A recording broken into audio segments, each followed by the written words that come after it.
because their advice permeated his. And when she had finally regained consciousness, as she was on the ground, her wind knocked out of her, she saw that the building was gone and everything had been gone. She was near her sisters. So she went to her sisters and told her the sad story. But instead of feeling bad for their sister, they began to feel grateful and very happy that this had happened to her. But they acted as if they were not and felt bad for her. But they thought that the god may choose one of them now, and so they both devised a secret plan to climb to the top of the mountain and called for Zephyr to bring them over to the god. But when they jumped, hoping that Zephyr would catch them, they ended up falling to their demise. Meanwhile, Psyche was looking around, wondering for her husband without any food. So she set her eyes upon the mountain, thinking that he resided there.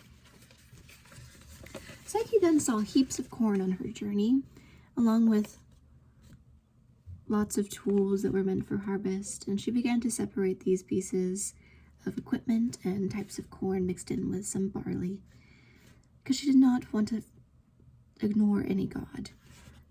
And Ceres, that is whose temple she was at, spoke to Psyche and told her, you should go to Venus and become servitude for her and try to regain her forgiveness, and maybe she will return you to your last husband.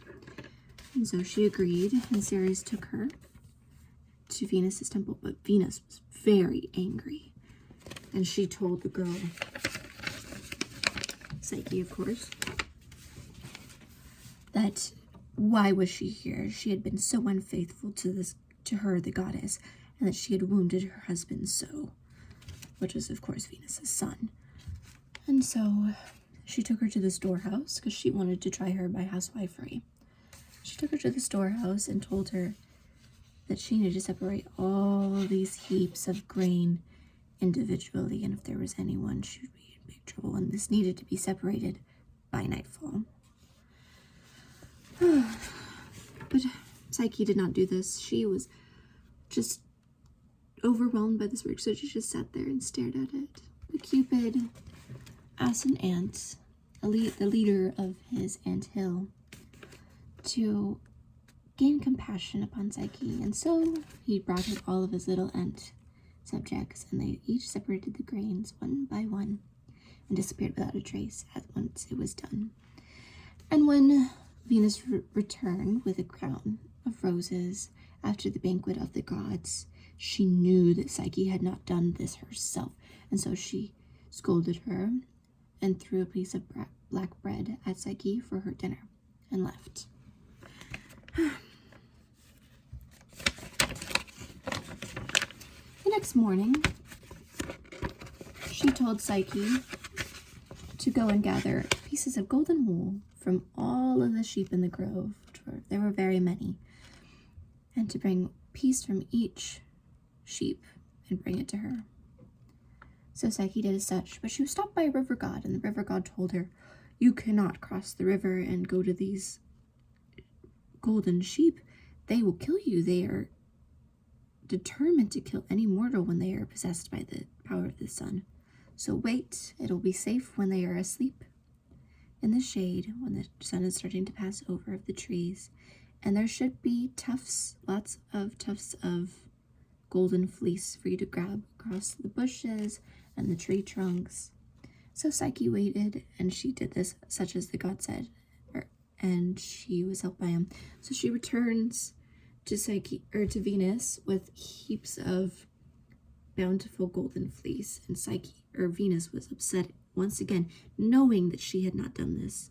So while she was not satisfied with this, she gives her a box, and she says, I want you to go to Prosperine's kingdom and have her put some of her beauty in this box, because I've been tending to my sick son, and I seem to have lost some of mine.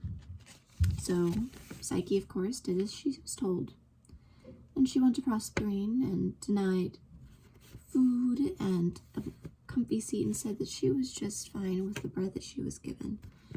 So Prospering brings back the box, and Psyche then leaves Pluto the way that she came.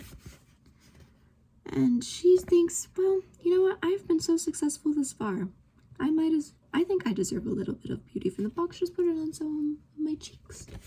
But when she opened the box, she did not see any beauty. She saw a sleep, and the sleep possessed her suddenly, and she fell across the road, and she then was like a corpse, like sleep, very, very still. Meanwhile, Cupid had recovered from his wounds and decided that he did not want to be away from his love any longer, so he fled out the window through a crack in his window that was left open. He went to go to his wife, and he gathered the sleep from her body and put it back in the box, and he told her, "Your curiousness has gotten the better of you yet again, and has almost led to your demise once again. You take care of your task, and I will take care of the rest." So you can see them here. The box that he put the sleep in. And so he flew up to the heavens very swiftly and asked Jupiter for a forgiving ear. And so Jupiter went and he talked to Venus and pled the case for the two lovers, and she gave her consent. And so he called upon Mercury to bring up Psyche to the heavens, and when she arrived, they gave her a cup of ambrosia. And he told her, "Psyche, if you drink this, you'll become immortal and live along Cupid. And Cupid will not be able to part from you, as he is tied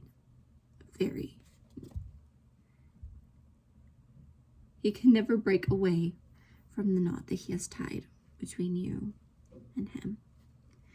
And so this wedding shall never be ending," says Jupiter. And so Psyche and Cupid are at long last united, and eventually, after certain time, they have a daughter named Voluptas. I'm not sure how to quite pronounce this, but it is translated to pleasure, and they lived for a very, very long time, very happy. The end.